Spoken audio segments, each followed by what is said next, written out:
आज की तहलका खेज़ खबर आपके सामने मैं रखने जा रहा हूँ। वीडियो को शुरू से लेकर अंत तक पूरा देखें। नाज़रीन गिरामी, शुमाली कोरिया, टर्की, रूस, तीन शेर एक साथ जाग गए। रूस का साथ देने का ऐलान, यूक्रेन जंग का जिम्मेदार अमेरिका को करार दे दिया। साथ ही तुर्किश ड्रोन्स और शुमाली कोरिया के एटमी मिसाइल रूस पहुंचा दिए गए, मिसाइल चला दिए। वीडियो की तफसीलात में आगे बढ़ने से पहले हमारी वीडियो को लाइक कर दें, चैनल को सब्सक्राइब करके बेल आइकन पर ज़रूर क्लिक कर दें। नाज़रीन गिरामी, टर्की ईरान ने यूक्रेन पर रूस के हमले पर अपनी खामोशी तोड़ते हुए अमेरिका और मगरिब की तसल्लुत पसंदाना पॉलिसी और आला हाथ का इल्ज़ाम लगाया। रूस और यूक्रेनी हकाम के दरमियान जंग बंदी की बातचीत पीर को बेलारूसी सरहद पर हुई, जब मॉस्को को यूक्रेन पर हमले के बाद अमेरिकी क़यादत में शदीद तरीन पाबंदियों का सामना है, जिसमें मगरिब की भरपूर मज़म्मत भी की गई।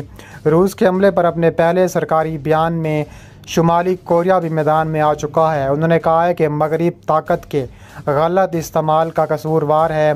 एक नामालूम वजारत ख़ारजा का हवाला देते हुए कहा है कि यूक्रेन के बहरान की जड़ पूरी तरह से अमेरिका और मगरिब की बालादस्ती की पॉलिसी में पनाह है, जो ख़ुद को दूसरे ममालिक के ख़िलाफ़ ताकत के गलत इस्तेमाल और ताकत के इस्तेमाल में लाती है। ये रवानगी सिर्फ एक दिन बाद हुई है, जब शुमाली कोरिया, जो कि अमेरिका के साथ तातुल के ख़ात्मे के मुज़ाकरात में मसरूफ़ है, उसने एक मिसाइल फ़ायर किया और लॉन्च करने का इसका पहला तजर्बा किया। वाशिंगटन ने प्योंगयांग के जौहरी मिसाइल और मिसाइल प्रोग्रामों को भी निशाना बना दिया।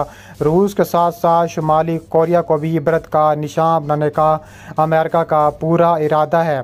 शुमाली कोरिया ने अमेरिका की दुश्मनाना पॉलिसी और दोहरे मेयारात को ख़त्म करने का मुतालबा करते हुए इन इक़दामात को मुस्तरद कर दिया।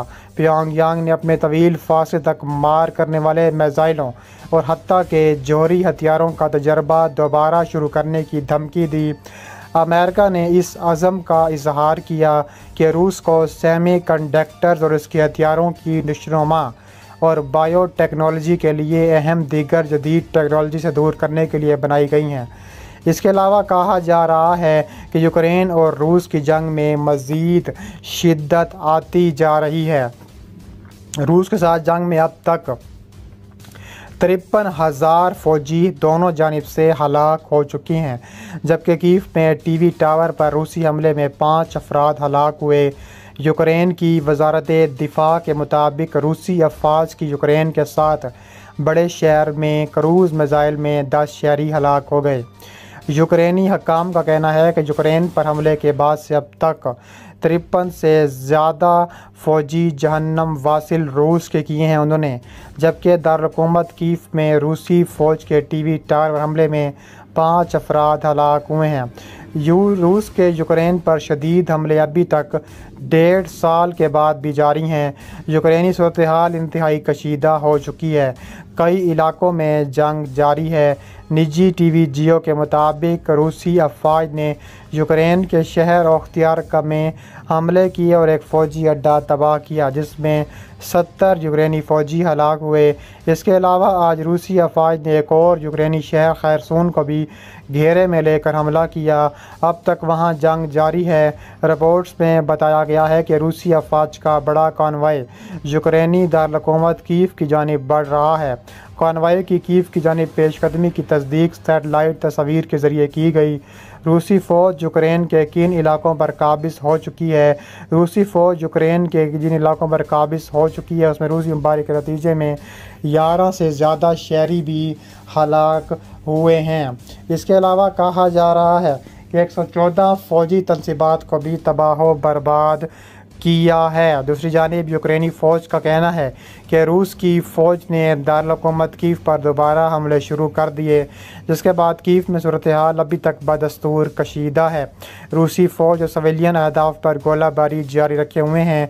रूस चाहता है कि बेलारूस के इंतहाई तरबियत याफ्ता फ़ौजी दस्तों से मिलकर शदीद तरीन कार्रवाइयाँ अमल में लाई जाएँ और रूस को इबरत का निशान बनने के लिए अमेरिका पूरी तरह इस वक्त तैयार खड़ा है। इसके अलावा कहा जा रहा है कि रूस के यूक्रेन के बुनियादी इंफ्रास्ट्रक्चर पर हमलों में तेज़ी आना काबिल ज़िक्र है। इस हफ्ते के शुरू में एक एहलकार ने बताया है कि इन्हें बहुत से दुरुस्त हथियारों को हासिल करने में काफ़ी वक्त लग रहा है, क्योंकि इसके बगैर वो एक साथ बहुत सारे मिसाइल नहीं चला सकते।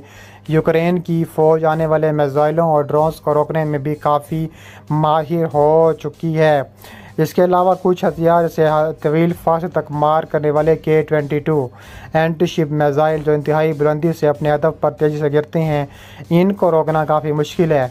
ऐसा ही S-300 त्यारा शुकन मिसाइल निज़ाम के साथ है, जो कभी भी ज़मीन पर अहदाफ को निशाना बनाने के लिए डिज़ाइन नहीं किया गया था, लेकिन गुज़िश्ता 6 माह के दौरान उसे हमला करने के लिए इस्तेमाल किया जा रहा है। अस्करी तज़कियाकार ताज़ा तरीन अदाशुमार का जायज़ा ले रहे हैं और ये तलाश करेंगे कि रूस के हथियारों का इंतखाब इसके अलावा गुज़िश्ता 6 महीनों में यूक्रेन के पावर ग्रिड को पहुंचने वाले बेपनाह नुकसान के बावजूद यूक्रेन झुकने का नाम नहीं ले रहा। यूक्रेन के ज़्यादातर शहरी तवील अरसे से बिजली की सप्लाई में कमी, तकलीफ़ और कभी कभार ख़तरे के आदी अब हो चुके हैं। यूक्रेन के इंजीनियरों ने मुल्क के बुनियादी ढांचे के मुतअद्दिद ट्रांसफार्मर्स, स्विचेस और दीगर अहम अज्जा के तबाह हो जाने के बावजूद कामयाबी के साथ पूरे मुल्क में बिजली की सप्लाई बरकरार रखी है। कीव और दीगर शहरों में हाल ही में स्ट्रीट लाइट्स को दोबारा बहाल किया गया है, जो पैदल चलने वालों के लिए एक बड़ी सहूलत है। ये लोग अब तक तारीख फुटपाथों पर सिर्फ मोबाइल फ़ोन के ज़रिए रास्ता देख पाते थे। इसके अलावा कहा जा रहा है कि यूरोप के सबसे बड़े जौहरी प्लांट तवानाई मुनक़िता हुई है, ताहम इसे बहाल कर दिया गया था। इसके अलावा यूक्रेन भर में रूसी हमलों की एक नई लहर में कम से कम 9 अफराद हलाक हुए हैं। इन हमलों में रूस ने ताकतवर हथियारों का इस्तेमाल किया, जिनमें हाइपरसोनिक मिसाइल भी शामिल हैं।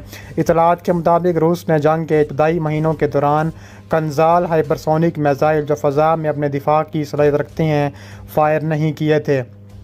इसके अलावा रूसी वज़ारत दिफा के तर्जुमान एगवर कोशारकनकोव ने कहा है कि तवील फासले तक मार करने वाले फ़ज़ाई, समंदरी और ज़मीनी हथियारों बशमूल कंजाल हाइपरसोनिक मिसाइल सिस्टम ने यूक्रेन के फ़ौजी इंफ्रास्ट्रक्चर की अहम तनसीबात को निशाना बनाया है। इससे यूरोप के सबसे बड़े रूसी सदर व्लादिमीर पुतिन ने बैलिस्टिक हाइपरसोनिक मिसाइलों में रूस की सरमायाकारी को नुमायाँ किया है। ये मिसाइल आवाज़ की रफ्तार से 5 गुना तेज़ सफ़र कर सकते हैं। इसके अलावा रूस के बुनियादी इंफ्रास्ट्रक्चर की भी तामीर दोबारा से रूसी सदर के शुरू कर दी गई है।